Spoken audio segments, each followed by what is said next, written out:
नमस्कार। इस समय आप देख रहे हैं news in India. News in India में आपका स्वागत है।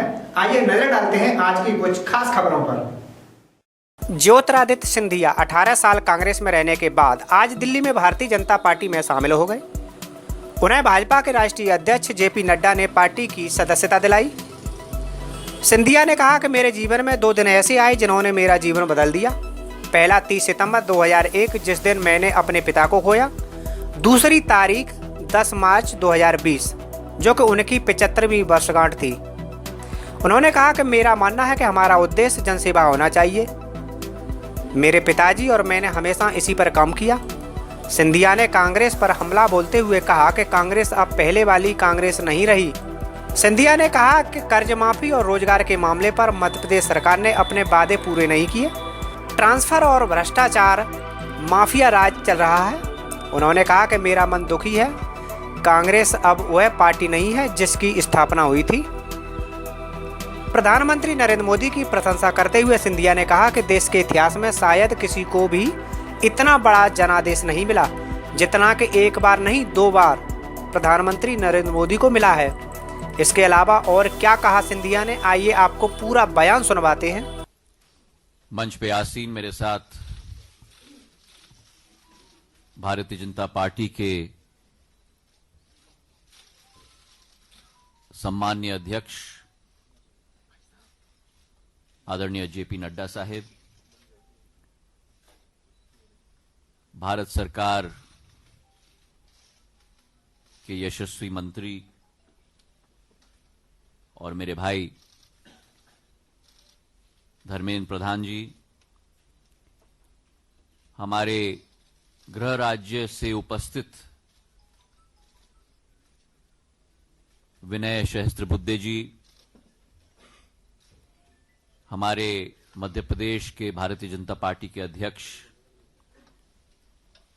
बीडी शर्मा साहेब, अनिल जैन जी, राष्ट्रीय महामंत्री अरुण सिंह जी, जय पांडा साहेब, जफर इस्लाम साहेब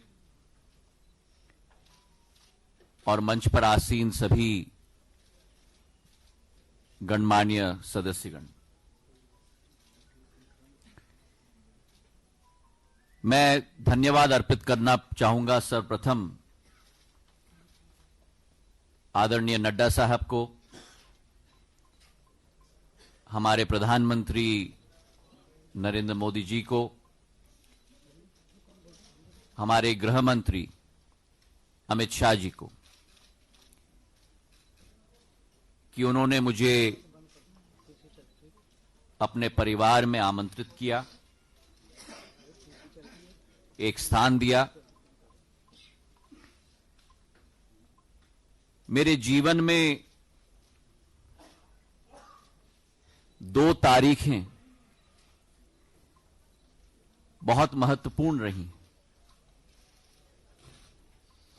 व्यक्ति के जीवन में कई बार ऐसे मोड़ आते हैं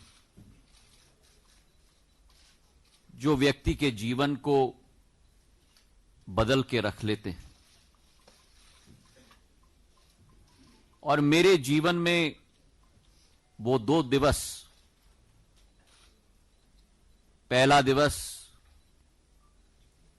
30 सितंबर 2001 जिस दिन मैंने अपने पूज्य पिताजी को खोया।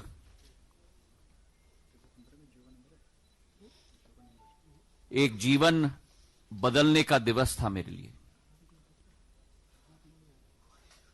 और उसी के साथ दूसरी तारीख 10 मार्च 2020 जो उनकी 75वीं वर्षगांठ थी, जहां जीवन में एक नई परिकल्पना, एक नया मोड़ का सामना करके एक निर्णय मैंने लिया है। मैंने सदैव माना है जिंदगी में कि हमारा लक्ष्य इस भारत मां में जनसेवा होना चाहिए और राजनीति केवल उस लक्ष्य की पूर्ति करने का एक माध्यम होना चाहिए, उससे ज्यादा नहीं। मेरे पूज्य पिताजी ने और जो पिछले 18-19 वर्षों में समय मुझे मिला है, प्राणपण के साथ और पूरी श्रद्धा के साथ प्रदेश की और देश की सेवा करने की कोशिश की है।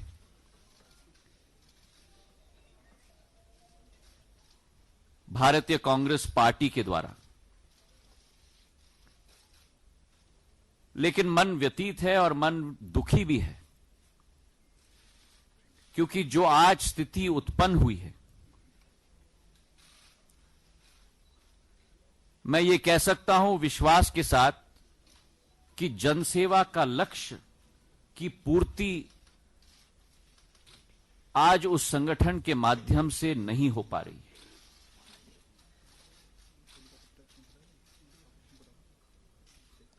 और इसके अतिरिक्त वर्तमान में जो स्थिति कांग्रेस पार्टी में है, वो कांग्रेस पार्टी आज नहीं रही जो पहले थी। और 3 मुख्य बिंदु हैं। एक तो वास्तविकता से इंकार करना, और वास्तविकता से इंकार करके जो इबारत लिखी जाती है उसका समावेश न करना, जड़ता का एक जो वातावरण उत्पन्न है, और उसी के साथ जो एक नई सोच, विचारधारा, जो एक नया नेतृत्व को सही मान्यता न मिलना। मैं मानता हूं कि इस वातावरण में जहां राष्ट्र स्तर पर यह स्थिति हो चुकी है, वहीं मेरे गृह राज्य में जो मेरा दिल का भाग है, मेरा मध्य प्रदेश, एक सपना हमने पिरोया था जब 2018 में वहां सरकार बनी थी। लेकिन 18 महीने में वे सपने पूरी तरह से बिखर गए। चाहे हम किसानों की बात करें, जहां कहा गया था कि 10 दिन में हम ऋण माफ करेंगे, 18 महीने बाद भी वो नहीं हो पाया है। आज भी पिछले फसल का बोनस ना मिल पाया, ओलावृष्टि की मुआवजा ना मिल पाई, और जो स्वतः मैंने एक आंदोलन छेड़ा था सत्याग्रह का, मंदसौर के गोलीकांड के बाद, आज भी हजारों किसान हैं मध्य प्रदेश में जिनके विरुद्ध आज भी केस आज भी लगे हुए हैं। तो जहां आज किसान त्रस्त है, नौजवान भी बेबस हो चुका है, रोजगार के अवसर नहीं। वचन पत्र में कहा गया था कि हर महीने प्रति माह एक अलाउंस दिया जाएगा, उसकी सूद नहीं। और उसी के साथ जहां रोजगार के अवसर नहीं उत्पन्न हो पाए हैं, वहां भ्रष्टाचार के बड़े अवसर उत्पन्न हो चुके हैं। आज एक ट्रांसफर उद्योग चल रहा है मध्य प्रदेश में, रेत का माफिया चल रहा है मध्य प्रदेश में। और जब यह स्थिति राष्ट्र स्तर पर अलग विडंबना, राज्य स्तर पर अलग स्थिति, और जब सत्य के पथ पे कोई व्यक्ति चलता है, मूल्यों के आधार पर कोई व्यक्ति चलता है, तो तब मैंने निर्णय लिया कि आज अगर भारत माता और भारत को हमें प्रगति और विकास के रास्ते पे चलाना होगा, तो आज मैं अपने आप को सौभाग्यशाली समझता हूं कि नड्डा जी ने, प्रधानमंत्री जी ने और अमित शाह जी ने मुझे वो मंच प्रदान किया जिसके आधार पर जनसेवा और राष्ट्र सेवा पर हम लोग आगे बढ़ पाएं। देश के इतिहास में शायद कोई ऐसा जनादेश किसी भी सरकार को न मिला हो जो एक बार नहीं लेकिन 2 बार हमारे प्रधानमंत्री नरेंद्र मोदी जी को मिला है। और उस जनादेश का एक सक्रिय, क्षमतावान और पूर्ण रूप से समर्पित भाव के साथ कार्य करने की जो क्षमता उनकी है, और आज देश का नाम जो विश्व स्तर पर उन्होंने बढ़ाया है, योजनाओं की क्रियान्वयन की क्षमता जो उनमें है, जो आज के नहीं लेकिन भविष्य की चुनौतियों को परखना और परखने के बाद उनके सामना करने के लिए योजना बनाना, ये जो क्षमता उनमें है, मैं मानता हूं कि भारत का भविष्य पूर्ण रूप से उनके हाथों में सुरक्षित है। मैं आज नड्डा जी को मैं धन्यवाद अर्पित करना चाहता हूं कि आज यह मंच उन्होंने मुझे प्रदान किया, और मैं उत्सुक हूं नड्डा जी के साथ साथ हमारे राष्ट्रीय अध्यक्ष के रूप में हमारे प्रधानमंत्री जी नरेंद्र मोदी जी के दिखाए हुए रास्ते पर, हमारे गृह मंत्री अमित शाह जी पूर्व अध्यक्ष के दिखाए हुए रास्ते पर, और हजारों सैकड़ों करोड़ों भारतीय जनता पार्टी के कार्यकर्ताओं के साथ मिलकर जनसेवा और देश के विकास में योगदान का अवसर मुझे मिलेगा। इसके लिए मैं कृतज्ञ हूं इन सभी महानुभावों का। बहुत बहुत धन्यवाद।